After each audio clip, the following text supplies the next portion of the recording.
Hi guys, তোমাদের সকলকে জানাই মহালয়ের শুভেচ্ছা।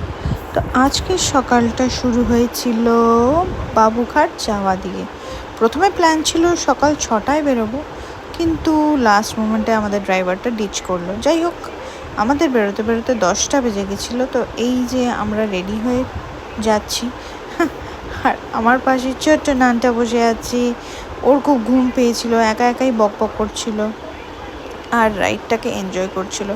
কিছুক্ষণ এরকমই ছিল, তারপরেও মামের কোলে টুক করে ঘুমিয়ে পড়লো। যাই হোক, দেখতে দেখতে আমরা বাবুঘাট পৌঁছে গেলাম। বেশ ভিড় ছিল, আমি ভেবেছিলাম হয়তো এবারে কম ভিড় হবে, কিন্তু যাই হোক অনেকই ভিড় ছিল।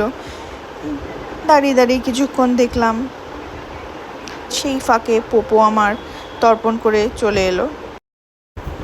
সেই ফাঁকে আমরা দাঁড়িয়ে দাঁড়িয়ে কিছু ছবি তুললাম, আর এখানে নানটাকে একটা